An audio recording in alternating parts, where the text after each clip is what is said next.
audio jungle.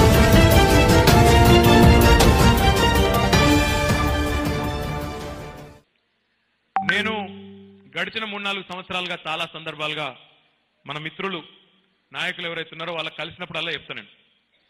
సిరిసిల్లలో మళ్ళీ ప్రజల దగ్గరికి పోయిన నాడు చాలా మంది పుకార్లు కూడా లేపాను.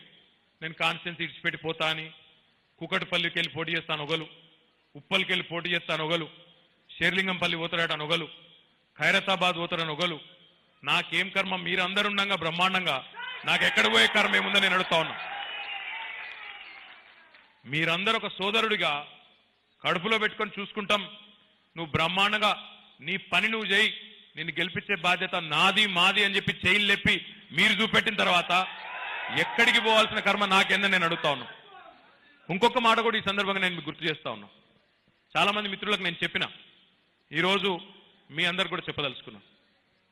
2009 నుంచి 14 వరకు మీ దయతో మీ ఆశీర్వాదంతో నేను శాసనసభ్యుడిగా ఎమ్మెల్యేగా పనిచేసినప్పుడు నాకు బాగా గుర్తుంది.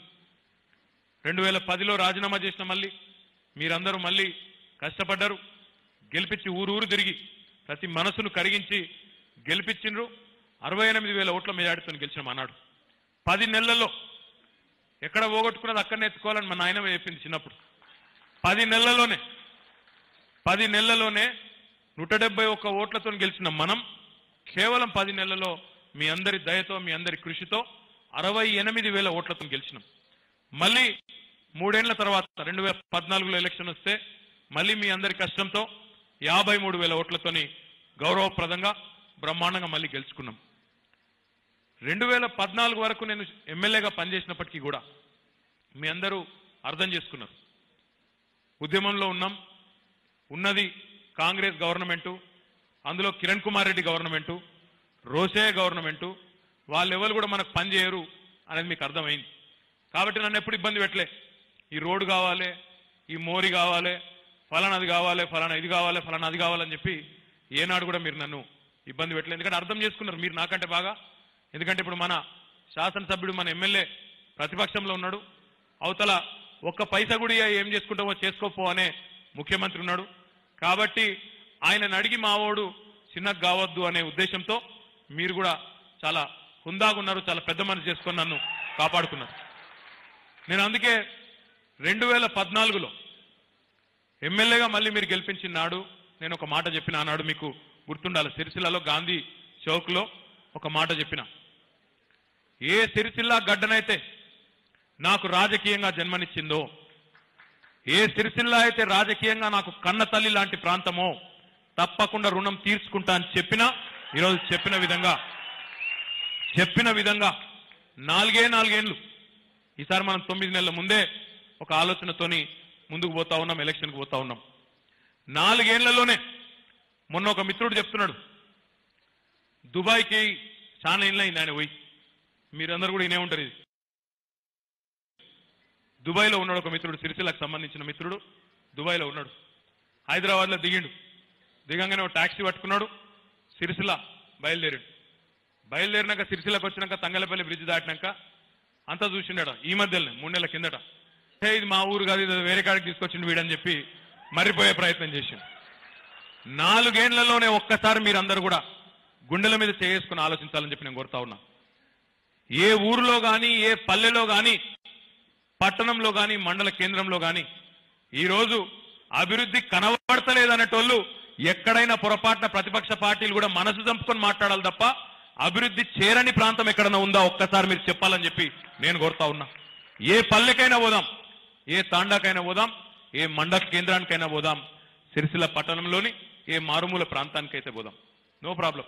ఎక్కడ పోయినా ఈరోజు స్పష్టంగా ఈ 4 ఏళ్లలోనే కొట్టొచ్చినట్టు కనబడే మార్పు, 4 ఏళ్లలోనే 67 ఏళ్ల వాళ్ళ దుష్పరిపాలనను మరిపించే విధంగా సిరిసిల్ల రూపురేఖలు మారిపోయినాయని శబాష్ అనిపించుకునే విధంగా ప్రజలతో పనిచేసిన ఘనత మీకే దక్కుతుందని చెప్పి కూడా నేను తెలియజేస్తా ఉన్నా. నేను మంత్రిగా ఉండొచ్చు, దేశ విదేశాలు తిరుగుతుండొచ్చు, ఎక్కడెక్కడి నుంచో వచ్చే ప్రతినిధులతో కలుస్తుండొచ్చు, పార్టీ వ్యవహారాల్లో కూడా పనిచేస్తుండొచ్చు, కానీ ఇక్కడ నిబద్ధత కలిగిన నాయకులు ఉండబట్టే మన కౌన్సిలర్లు కానీ, సర్పంచులు కానీ, ఎంపీటీసీలు కానీ, మండల గ్రామ రాష్ట్ర స్థాయి నాయకులు, జిల్లా స్థాయి నాయకులు కానీ అందరూ కూడా మీరు చాలా బ్రహ్మాండంగా ఈ 4 ఏళ్లు పనిచేయబట్టే ఈ అభివృద్ధి జరిగిందనే మాట కూడా మీ అందరి సాక్షిగా ఈ ఘనత మీకే దక్కుతుందని చెప్పి కూడా నేను మీకు తెలియజేస్తా ఉన్నా. ఎందుకంటే మంత్రిగా మీ అందరి దయతో మీరు ఎమ్మెల్యే చేసినారు, కేసీఆర్ గారు దయతో మంత్రి పదవి ఇచ్చినారు. ఇచ్చిన తర్వాత మొట్టమొదటిసారి, ఎందుకంటే గతంలో సిరిసిల్ల నియోజకవర్గం యొక్క దురదృష్టం ఏంటంటే ప్రతిపక్షంలో ఖచ్చితంగా శాసనసభ్యుడు ప్రతిపక్షంలో ఉండేది. ఇక్కడ ఎమ్మెల్యే ఎవరు గెలిస్తే గవర్నమెంట్ ఉల్టా ఉండేది, ఖచ్చితంగా ఆ పరిస్థితి ఉండేది. కానీ ఆ పరిస్థితి నుంచి మొట్టమొదటిసారి తెలంగాణ వచ్చిన తర్వాత ఆ సీన్ కూడా మారింది. మారడం వల్ల ఈ 4 ఏళ్లలోనే ప్రతి పల్లె రూపురేఖలు మార్చగలిగినాం. మార్చడమే కాదు, శాశ్వతమైన పరిష్కారాలు, చిన్న చిన్న ఇబ్బందులు, చిన్న చిన్న సమస్యలు కాదు, శాశ్వత పరిష్కారాలు మీరు చూస్తున్నారు. మన ప్రాంత ప్రజల చిరకాల వాంఛ మానేరు చెరువు నిండాలి, అప్పర్ మానేరు నిండాలి, నర్మాల చెరువు నిండి ఈ ప్రాంతం మొత్తం సస్యశ్యామలం కావాలనే కళ. మనం ఒకవేళ ఎలక్షన్లకు ముందుగానే పోకపోతే అది కూడా అయినాకనే పోతుంటుంది నిజానికి. అయినప్పటికీ తొందర ఏం లేదు. ఈ డిసెంబర్ మాసంలోనే బ్రహ్మాండంగా ఆ ప్రాజెక్టు కూడా పూర్తయి మొత్తం సిరిసిల్ల నియోజకవర్గంలో 1,00,000 ఎకరాలకు నీళ్లు ఇచ్చే బాధ్యత నేనే తీసుకుంటా. మళ్ళీ తప్పకుండా గౌరవ ఇరిగేషన్ మంత్రి గారిని, అవసరమైతే ముఖ్యమంత్రి గారిని తీసుకొచ్చి ప్రారంభించే బాధ్యత కూడా నేనే తీసుకుంటా అని చెప్పి కూడా మీకు విజ్ఞప్తి చేస్తా ఉన్నా.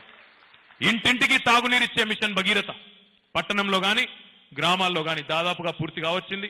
90% పూర్తయింది. గ్రామాలకు నీళ్లు చేరినాయి, నల్లాలు పెట్టాల్సి ఉంది. ఆ కార్యక్రమం కూడా పూర్తయితుంది. మనం ఎలక్షన్లకు పోయే నాటికి అది కూడా పూర్తయిపోతుంది. ఏ ఇబ్బంది లేదు. తాగునీరు శాశ్వతంగా పోతుంది. తాగునీరు సమస్య శాశ్వతంగా పోతుంది. ఏంటండి, వీడియో నచ్చిందా?